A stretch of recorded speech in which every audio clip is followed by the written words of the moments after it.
L'homme est fait à l'image de Dieu, il est fait d'esprit et de chair. Nourriture spirituelle à l'église. Mais la nourriture de la chair, ce qu'on appelle le panier de la ménagère. Mais c'est la responsabilité des politiciens que nous sommes, puisque nous dirigeons, nous animons des partis politiques pour conquérir le pouvoir. C'est ça l'objectif. Mais on va conquérir ce pouvoir dans le but de quoi? Je vais terminer par une question politique, avant peut-être d'aborder les autres questions, parce que j'avais dit, vous avez plusieurs casquettes. Pour que votre parti, le PDF, aille aux élections en 2023, si élection il y aura, quels sont les préalables? Moi, je considère que pour faire court, il est impossible, parce que les élections sont un processus d'évaluation. On va vérifier la représentativité des différentes organisations politiques ou des individus indépendants au niveau de la population. OK? Donc le recensement.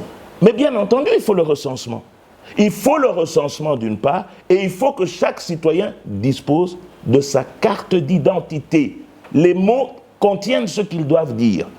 Carte d'identité, c'est pour identifier les uns et les autres. Comme on l'a aujourd'hui. La carte d'électeur n'est pas une carte d'identité. À moins qu'on me sorte un nouveau dictionnaire français, moi je considère que le mot identité et le mot électeur ne disent pas la même chose. Ils ont chacun un contenu. Et il ne faut pas faire de l'amalgame à mélanger tout. Et tout ça parce que justement, on ne fait pas l'effort de créer un environnement qui soit respectueux des règles, entre guillemets, professionnelles. Je vais terminer par là. En 2015, on a parlé du recensement général qui a suscité un mouvement, un tollé au niveau de la population, jusque même à vouloir bouger un peu la stabilité du pays. Est-ce que ce schéma-là n'est pas un schéma qui risque d'amener un glissement? En 2023, Félix Tshisekedi reste au pouvoir puisqu'on va continuer à recenser. Ben non. Le recensement est un problème technique, il n'est pas à mon avis politique, il est technique. Le politique fixe des échéances, le politique fixe des objectifs. Il faut que... Ça nous amener au-delà de 2023. Non, non. Si chacun d'entre nous, n'ayant pas les compétences dans un domaine scientifique, se permet de commencer à émettre des avis, c'est l'anarchie dans laquelle nous sommes en train de vivre. Il faut aussi que nous puissions nous remettre en question à ce sujet-là. Nous avons des compatriotes congolais, hommes et femmes, qui ont étudié des années durant à l'université pour avoir la maîtrise des questions statistiques, des questions de population et autres. Ce sont ces personnes-là qu'une administration congolaise publique neutre devrait consulter pour recevoir des analyses qu'ils pourront mener en tenant compte des réalités de notre environnement. Ils feront des propositions pour arriver à ce que moi j'appelle concilier les exigences. Première exigence, respect des délais. Deuxième exigence, quels sont les moyens logistiques qu'il faut mettre à disposition pour atteindre cet objectif dans les délais prévus. Et cela va pallier au problème de post-électoral, les conflits post-électoraux, vous le pensez? Ben écoutez, si déjà nous avons si déjà la perfection n'est pas de ce monde, hein. Vous avez vu que partout au monde, même aux États-Unis, en France et tout, il y a toujours des contentieux électoraux. Bon, on ne va pas être parfait. Mais au moins, on aura réduit au minimum possible des facteurs de méfiance vis-à-vis du processus. Si au lieu d'avoir 10 contentieux, on peut en avoir 2, parce que les 8 personnes vont dire oui, mais quand même, les indices de fiabilité sont là, bon, le résultat est là, et là, on va faire avec ça, et on attendra les prochaines élections. La perfection n'est pas de ce monde. En fait, je ne pense pas que nous puissions engager notre réflexion pour rechercher la perfection. Nous sommes en train de rechercher la mise en place d'un processus qui est fiable. Fiabilité veut dire qui satisfait à des exigences où tout observateur dira non, non, non, mais ça va quand même, ce résultat est vrai. Donc, je reviens dessus, il nous faut le recensement pour savoir sur quoi on est en train de tabler. Vous ne pouvez pas quantifier si vous n'avez pas le nombre. C'est impossible. Il faut avoir le nombre, il faut tabler sur des éléments factuels Voilà, il faut des éléments factuels. Voilà, madame, monsieur, vous suivez Question à domicile. Nous sommes avec monsieur Christophe Tshimanga, qui est président du parti PDF, mais aussi un architecte. Je crois qu'on va aborder le dernier thème de cette émission. Patrick Eyalé. Oui, comme tu l'as dit, Beledou, monsieur Tshimanga a plusieurs casquettes. Entre autres, il est acteur de développement, mais aussi architecte. Pour nous les incultes, pouvez-vous nous dire un peu en quoi consiste ce métier d'architecte? Alors, dessiner, c'est construire, c'est quoi en fait? Alors, je définis d'abord schématiquement et j'explique.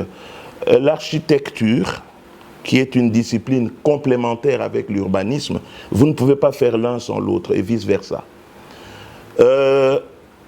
Est une profession non commerciale, libérale et indépendante. Elle poursuit l'objectif de créer un cadre de vie qui soit favorable à l'émancipation de l'être humain. Il faut créer un cadre. Aujourd'hui, on parle de l'approche environnementale, n'est-ce pas, de développement urbain, la création des villes. Il y a un phénomène de l'écologie et du développement durable qui sont des thèmes très modernes parce que les architectes, les urbanistes ont compris que l'environnement dans lequel vit l'être humain contribue notablement au maintien en bonne vie de cet être humain. L'air qu'il respire, les perspectives visuelles qu'il a, la réduction des, comment dirais-je, des nuisances sonores. Tous les sens de l'être humain doivent pouvoir exister dans un environnement qui est respectueux, justement, de l'équilibre général de cet être humain. Et pour ça, il faut des personnes qui conçoivent cet environnement. Et ce rôle, il est dévolu aux architectes, aux urbanistes. Mais je voudrais schématiser les choses, encore une fois, une expression un peu terre à terre, mais je la trouve éloquente. Lorsque l'être humain doit naître, les parents qui viennent de se marier ont besoin d'un cadre où ils vont pouvoir s'accoupler. C'est la chambre dans la maison. Une fois de plus, elle est créée et conçue par l'architecte. Lorsque cet enfant, en perspective, va naître, la maman doit aller pour les visites prénatales. Elle doit aller dans une pièce. Même pas à l'hôpital en général. Il y a un hôpital spécifique. Maternité. Maternité. Les médecins vont regarder pour que cette naissance se fasse dans les meilleures conditions. Mais ce médecin travaille dans un environnement qui est créé et conçu par l'architecte. Je dis créé et conçu. Je ne dis pas dessiné. La nuance, elle est importante. On va y revenir. Mais j'aimerais embrayer par rapport à l'architecture. Est-ce que, puisque l'architecture est également un élément d'identité, de conception. De conception, vous l'avez dit, mais est-ce qu'au Congo, on peut parler d'une architecture propre à la RDC? Une architecture qui correspond à la République démocratique du Congo? Mais naturellement. D'abord, avant de répondre à cette question, je dirais que l'architecture est le thermomètre de la civilisation. Et pour illustrer ma pensée, on identifie l'Égypte aux pyramides, la France à Tour Eiffel, et on peut continuer. Okay? Ce sont les monuments architecturaux qui deviennent les références d'identification des différents pays. Voilà pourquoi je disais que l'architecture est le thermomètre de la civilisation, parce que les historiens, quand nous ne serons plus là, ils viendront voir qu'est-ce que la société congolaise de 2020 avait pu réaliser, comme quel genre de cité ils avaient créé. Ils vont malheureusement trouver une grosse anarchie. Bon, on reviendra dessus. C'est un peu dur, hein? Non, ce n'est pas dur, c'est la réalité. Je voudrais vous inviter. Vous êtes fier, vous, en tant qu'architecte qui a plusieurs années exercé, même plusieurs œuvres au Congo-Kinshasa, vous en êtes fier lorsque vous dites, par exemple, malheureusement, au Congo, il y a rien? Mais je dis que l'architecture est le thermomètre de la civilisation. Le désordre urbain dans lequel nous vivons aujourd'hui, j'aimerais vous inviter avec votre caméra à circuler à travers la ville et vous allez être édifiés. Vous allez être édifiés. Moi, par exemple, si il était question que j'émette un point de vue, le projet d'actualité, des sauts de moutons. Ben, je dis, l'idée en soi, bon, elle est discutable, comme toute idée est discutable, mais bon, c'est quelque chose qui se fait, ok? Mais ce quelque chose qui se fait devait bénéficier de ce qu'on appelle des études préalables. L'étude préalable, elle poursuit quel objectif? De garantir une régulation de la vie sociale malgré la réalisation du projet. Vous savez que les routes, les avenues sont comme les vaisseaux sanguins dans l'organisme humain. Lorsque vous mettez, n'est-ce pas, des bouchons dans un vaisseau, qu'est-ce qui arrive? C'est l'AVC. Vous faites une embolie pulmonaire.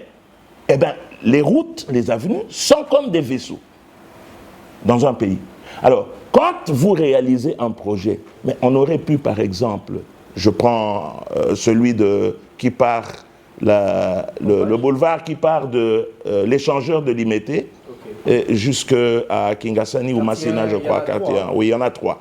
Ben, est-ce qu'on n'aurait pas pu trouver la possibilité de créer des bretelles parallèles au boulevard et qui seraient des sens uniques, permettant ce seraient des routes en terre, pas de macadam, rien du tout. Il est possible aujourd'hui, avec les techniques que nous connaissons, de réaliser des routes en terre qui sont valables juste le temps du chantier. Vous pensez que les sauts des moutons ne vont rien résoudre en termes de... Non, le problème du saut de mouton, je vous l'ai dit d'entrée de jeu, j'ai dit c'est une idée qui est proposée. J'imagine que ceux qui l'ont proposée avaient des indices qui les amenaient à considérer que la réponse au problème auquel nous étions confrontés est le saut de mouton. Je n'entre pas dans ça parce que je n'ai pas étudié la question. Je m'interdis en tant que scientifique d'émettre des points de vue sans avoir les éléments factuels. Monsieur Chimanga, à supposer qu'on vous donne les clés aujourd'hui, on vous dit définissez, faites-nous rêver, Kinshasa à l'horizon 2030, 2040, comment vous pouvez remodeler Kinshasa?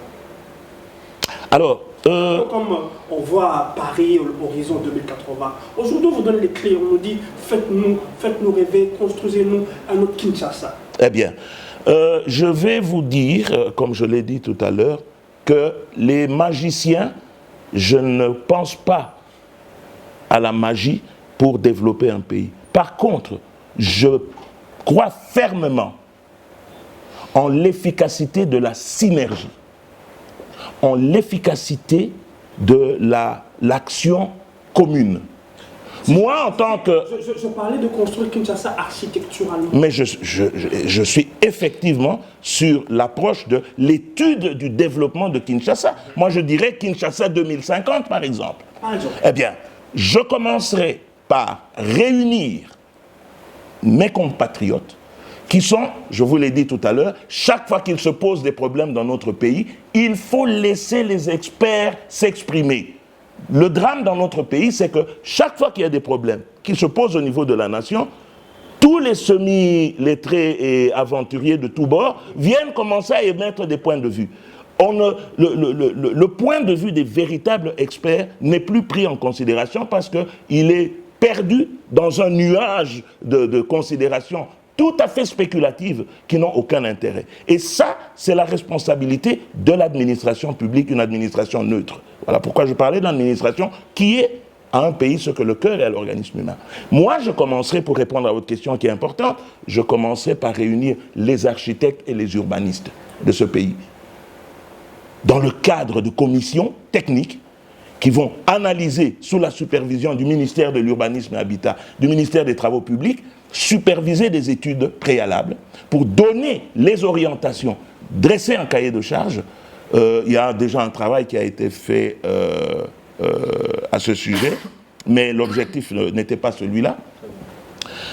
Donc, réfléchir, faire l'état de situation, qu'est-ce qui a déjà été pensé par le passé, qu'est-ce que nous pensons aujourd'hui et qu'est-ce que nous projetons pour le futur. Le développement d'une ville doit se faire pour relancer l'ensemble des secteurs de vie nationale.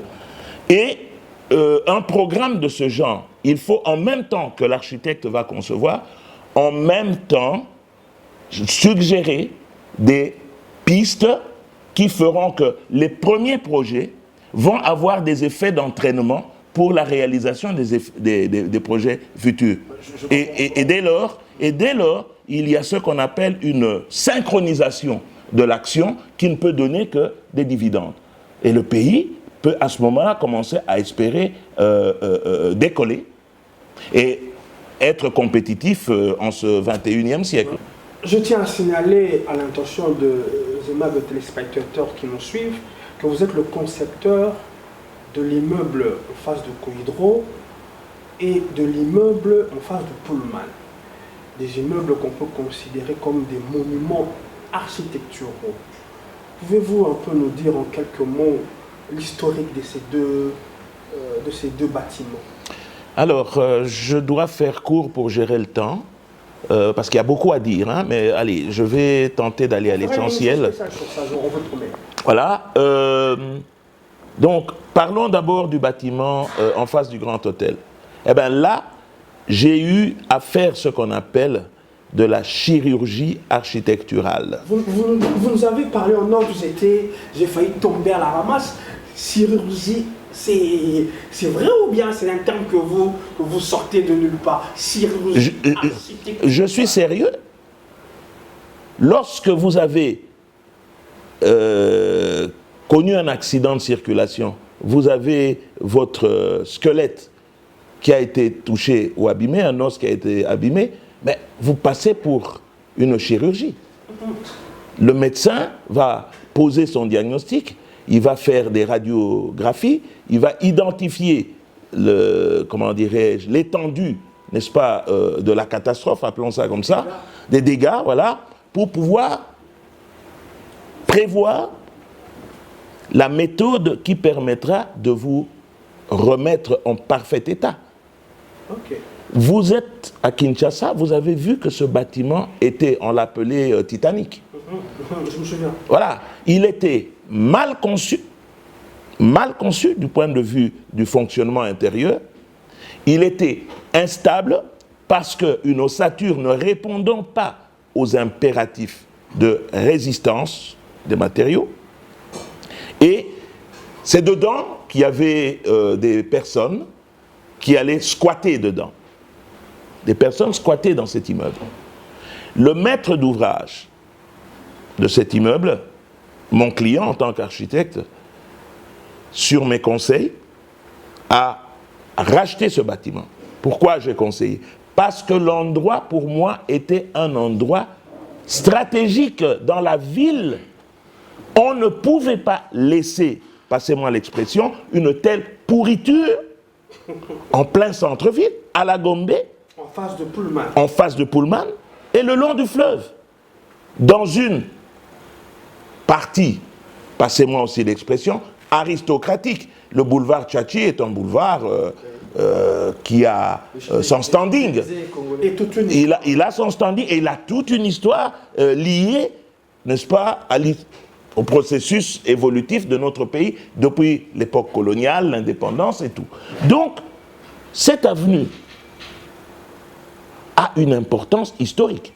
Et je trouvais, moi, scandaleux que cet endroit-là devienne, soit utilisé de la manière qui était utilisée. Donc, j'ai conseillé au maître d'ouvrage, parce qu'il était promoteur immobilier, de racheter cet endroit pour pouvoir le rendre digne du lieu où il se trouve. Et alors, comme je reviens à ce que je vous disais, j'ai fait de la chirurgie. Pourquoi? Parce que j'ai dû refaire les fondations de ce bâtiment.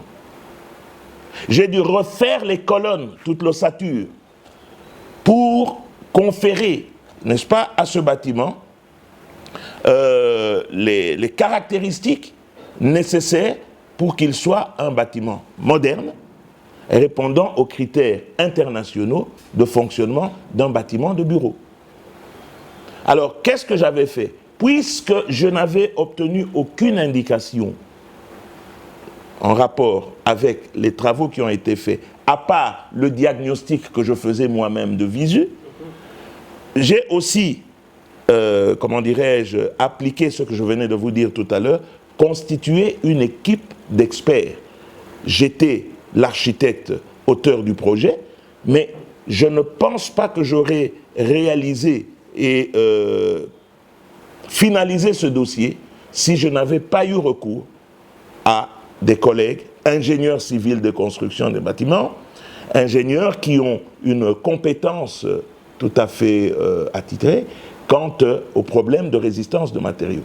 Et c'est donc dans une équipe pluridisciplinaire, moi, maître d'œuvre, en tant qu'architecte concepteur de l'œuvre, et travailler dans une équipe de compétences et d'experts dans le domaine de la stabilité. Nous avons refait les fondations, nous avons refait les colonnes, nous avons refait les dalles, et nous avons sorti ce bâtiment tel que vous le voyez, un chef-d'œuvre que les uns et les autres ont considéré comme la baguette magique de l'architecte qui a été utilisée. Parce que quand on compare ce qu'il y avait et ce qu'il y a aujourd'hui, il n'y a pas photo. Le jour et la nuit. Ben, c'est vraiment le jour et la nuit. Et donc là, je m'enorgueillis du fait que j'ai contribué pour mon pays, grâce à l'implication d'un opérateur économique qui a accepté de suivre les conseils que j'avais donnés, lui en tant que promoteur immobilier, moi en tant qu'architecte. Cette relation a pondu le travail que vous voyez dans l'intérêt du pays. Chirurgie architecture. Absolument, parce que je vous dis en passant, quand on vous donne un terrain vide pour y construire un immeuble, c'est une opération la plus simple qui soit, en tout cas pour l'expert qui est architecte. Mais quand on vous demande de venir travailler dans un bâtiment qui a violé toutes les règles de conception architecturale et de construction, comprenez que ça n'est pas facile, et c'est là que je parle de la chirurgie architecturale. On aura l'occasion, si vous avez le temps, d'organiser une émission. Pour que vous nous parliez aussi de l'autre immeuble, mais aussi, vous êtes, vous me l'avez dit en off, celui qui a conçu la plupart des maisons de M. Damson. On aura, je crois, aussi une émission avec M. Damson. Mais j'aimerais qu'on aborde avec Bélédou, si vous me permettez, votre dernière casquette, bon, une de vos casquettes, opérateur culturel. Pas seulement culturel, mais aussi promoteur de plusieurs établissements scolaires. Il faut contribuer vraiment à l'avancement de votre pays. Mais j'aimerais d'abord commencer par la culture. À quand remonte votre histoire d'amour avec la culture, précisément la musique, puisque vous êtes promoteur d'un orchestre? Alors, la question de la culture, je précise, hein, pour la bonne compréhension de vos téléspectateurs, je ne suis pas promoteur de plusieurs écoles. Je suis promoteur d'une seule école. Le complexe scolaire Boigna. École maternelle, primaire et secondaire. Qui se situe à Yolo. Qui se situe à Yolo, au croisement avenue de l'Université et le boulevard Ezo. Moi, je considère que on ne peut rien faire en ce monde des humains si on ne reste pas attentif aux fondamentaux de l'existence de l'homme. L'éducation passe avant tout. Vous allez remarquer quelque chose. Mon école ne s'appelle pas Mayele. Mon école s'appelle Boigna. Traduction française, la sagesse. Pourquoi? Moi, parce que science sans conscience n'est que ruine de l'âme.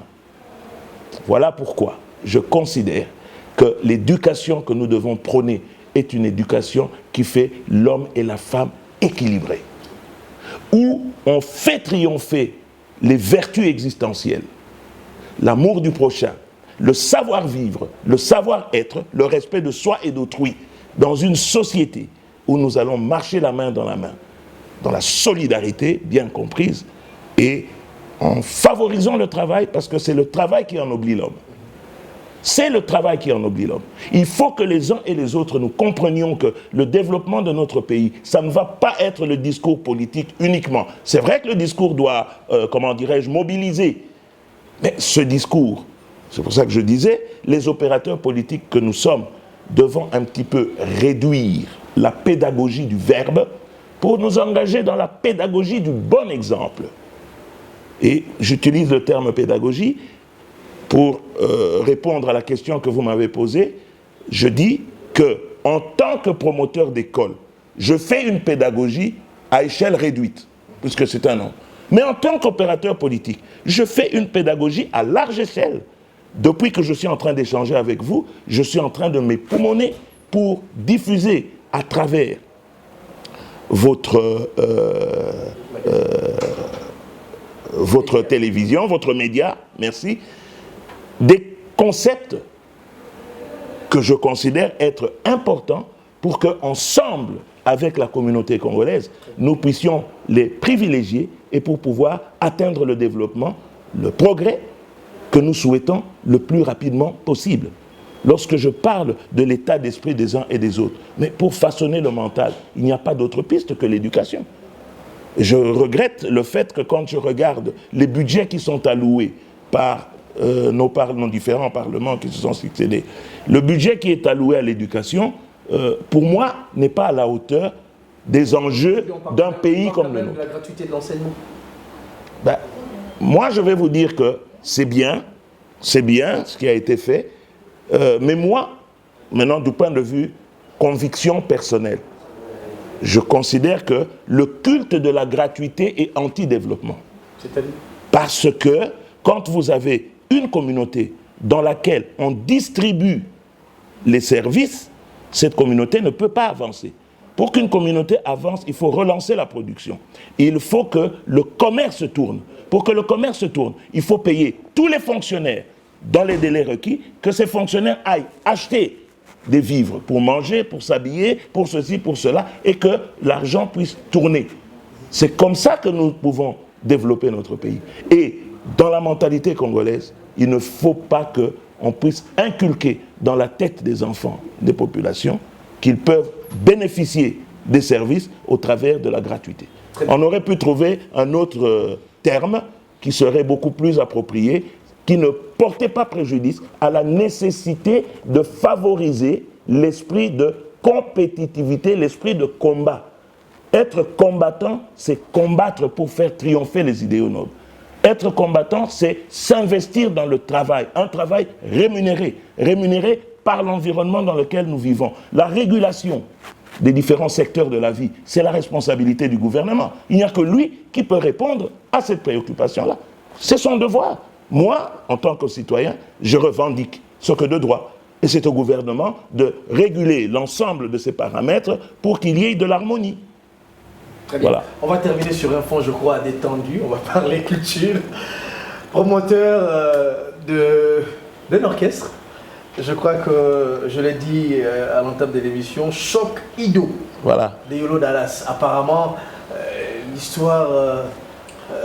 Vous portez Yolo comme un collier. Vous êtes, comment on les appelle, un natif de Dallas? Exactement. Dallas. On comprend. En fait, je suis né à Imo Congo, pour respecter l'histoire. Je suis né à Imo Congo. Mon parrain de baptême est décédé dernièrement. Il continuait de résider là. Mais je suis venu avec ma famille habiter et résider à Dallas. Et donc, j'ai grandi à Dallas. Ah, cette expression-là, ça rappelle vraiment la quinoise. Bon, être quinois des souches, hein? Ah oui. Mais attendez, moi, je revendique d'être quinois. Très bien. Je revendique d'être quinois. Je revendique d'être intellectuel. Je revendique d'être un citoyen du monde. Mais on dit que c'est un peu péjoratif. Oui, quinois, beaucoup de gens ne veulent pas se reconnaître. Vous m'avez parlé tout à l'heure du chapitre culturel que nous abordons. Très bien. Ce chapitre, vous allez être surpris. Il est plus important que tout ce que nous avons dit avant. Comment ça? Expliquez. Parce que la culture est l'élément qui fait que une communauté a une identité, a une âme. Lorsque un citoyen dans le monde ou une citoyenne dans le monde n'a pas d'identité, eh bien c'est un papillon qui n'a pas d'épaisseur et qui va être à la traîne des autres communautés qui, elles, ont une culture. Voilà pourquoi, moi, en tant que Congolais, je revendique, le fait d'être Congolais, je revendique le fait d'être quinois, et je dis que ceux qui sont natifs d'ailleurs dans le monde peuvent venir nous allons entrer en échange. Dans le cadre des échanges, le monde est devenu un petit village. Et ces gens constateront que s'ils ont des valeurs, moi aussi j'ai les miennes, qui sont fondées sur mon identité, qui est celle du Quinois, qui est celle du Congolais. Alors, on dira qu'il y a des problèmes au Congo, en RDC. Citez-moi un seul pays où il n'y a pas de problème. La variante, c'est le pourcentage de problèmes. Mais des problèmes, il y en a partout. Allez, on revient à la musique. Voilà, alors revenons à la musique. On a dit... Comment vous vous êtes retrouvé là? Parce que moi, je suis musicien dans ma jeunesse. J'ai commencé à pratiquer la musique à 14 ans. Mon grand frère l'a fait, mes autres frères l'ont fait. J'ai mon défunt frère aîné qui était soliste, guitariste. J'ai le suivant qui était batteur. D'ailleurs, j'interrogerai un peu le patron de votre média. Parce que je crois savoir qu'il avait des liens assez proches. Exactement. Je crois savoir qu'il avait des liens assez proches avec mon grand frère. Et d'ailleurs, je le considère lui comme étant un grand frère. De ce fait-là. Et donc, vous comprenez que je baigne dans la musique. Les études que j'ai faites, je les ai faites parce que, écoutez, il faut avancer. Mes parents voulaient cela. Moi-même aussi, je voulais être quelqu'un, quelque chose, être un expert dans un domaine, je l'ai fait, mais sans que cela ne soit en contradiction avec mon statut de Quinois et mon statut de Congolais. Comprenez? Vous pouvez encourager les jeunes qui exactement à être musiciens. Eh bien, vous m'avez précédé dans la pensée. J'ai la responsabilité naturelle de rester attentif à cette jeunesse quinoise qui semble être abandonnée au travers des activités culturelles. Mais je ne suis pas simplement président de l'orchestre. Je m'intéresse à tous les jeunes gens qui font la peinture, qui font la sculpture, qui sont des inventeurs. Vous savez qu'on a des jeunes gens qui fabriquent des choses extraordinaires. Moi, pour moi, il faut assurer la promotion de tout ça. Parce que c'est ça qui fait la valeur de notre pays. Il n'y a pas que du négatif dans notre pays. Il n'y a pas que du négatif dans notre pays. Et donc, je dis, entre autres points essentiels, les Congolais nous devons renouer avec nos traditions. Je vais vous faire rigoler. Quand nous allons dans des manifestations publiques avec d'autres cultures, de grâce, ne tournons pas le dos au foufou. Ne tournons pas le dos à la chikwang, badi. On appelle ça chez nous badi molema. Hein? Foufou, badi. Ne tournons pas le dos à la chikwang. Ne tournons pas le dos à tous les processus culinaires qui font la valeur. Pondu yalimbondo, pondu ngai, mbisi amayi et tout ça. Valorisons, soyons fiers de cela. Il ne faut pas dans des lieux publics qu'on tourne le dos à notre tradition, à notre culture. J'ai vu il faut regarder un peu autour de soi. J'ai vu que les cultures asiatiques qui sont parvenues à concilier le modernisme, la science, l'informatique avec leur tradition, ils sont performants. Écoutez, il faut qu'on sache observer et qu'on sache constater. Je constate que la Chine aujourd'hui est parmi les pays leaders au monde. Mais il y a 60 ans, ce n'était pas le cas. Et comment ce miracle s'est opéré? Non, pas un miracle. Comment cette performance s'est-elle opérée?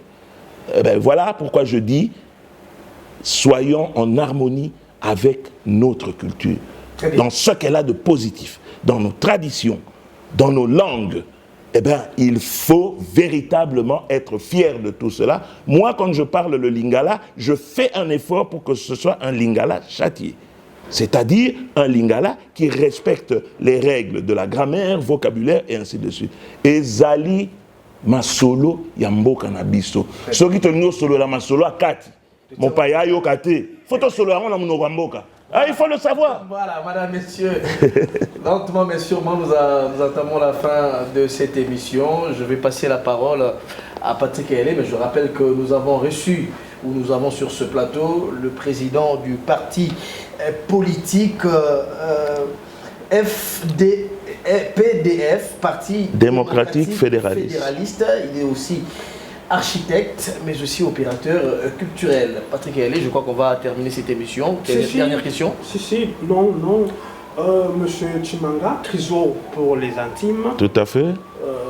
que nous serons peut-être après l'émission. Comme disent les Kinois, Yozan Zoko. Zoko Balere Balamoro. Te Moussalande. Olongi Papa Nangai. Mais avant ça, j'aimerais quand même t'accorder la parole, regarder la caméra. Quelque chose que nous n'avons pas peut-être abordé dans cette émission, que vous voulez, vous serez à l'aise de le dire. On vous laisse les temps, exprimez-vous. Oui, je voudrais insister sur un point, parce qu'il y a beaucoup à dire, hein, mais je voudrais insister sur un point. Il faut que tout soit mis en œuvre. Je parle en tant que président national du Parti démocratique fédéraliste. Tout doit être mis en œuvre pour que ce pays puisse satisfaire aux impératifs internationaux et même universels. Nous devons faire exécuter un recensement scientifique. Ça sert autant aux politiques qu'aux scientifiques. Ceux qui font des recherches dans le domaine de l'aménagement du territoire, ceux qui font des recherches en sociologie, ceux qui font des recherches en économie, ceux qui font... Dans tous les domaines, on a besoin d'avoir les données statistiques. Et donc, le recensement n'est pas un outil indispensable seulement pour les élections. Ça, c'est avoir une vision courte. Les statistiques qui seront données grâce au recensement permettront d'avoir une maîtrise de la population. Et cette donnée, elle est essentielle pour n'importe quel projet. Vous pouvez aller au gouvernement. Si vous n'avez pas ces données-là, vous allez faire de la spéculation. Ça sera de la spéculation, il n'y aura rien de factuel. Donc moi je demande, et c'est pour répondre à votre vœu que je m'exprime, je demande que le plus rapidement possible, en ayant recours à nos experts, et il y en a, compétents, honnêtes et sérieux, avoir les réponses pour le recensement, et que chaque citoyenne et chaque citoyen congolais qui a le droit de disposer d'une carte d'identité puisse en disposer et le plus rapidement possible. Je demande avec insistance que ceci soit fait. Parce que c'est une exigence et nous, Congolais, nous avons le droit d'avoir la satisfaction des exigences que tout citoyen du monde peut formuler. Nous allons formuler nos demandes auprès de qui? Mais auprès du gouvernement. Nous demandons au gouvernement d'organiser le plus rapidement possible un recensement scientifique qui servira à tous les secteurs de la vie. Vous ne pouvez pas mener une étude dans n'importe quel secteur sans avoir les données correspondant à la réalité. Des données physiques, comme on appelle. Et donc, 1, recensement, 2, carte d'identité. Voilà les 2 points sur lesquels j'insiste et je pense que c'est une nécessité impérieuse. Beledou de Jésus et Allé Patrick, recevez pour vous dans questions à domicile Monsieur Chimanga Crizo pour les intimes. Au prochain rendez-vous.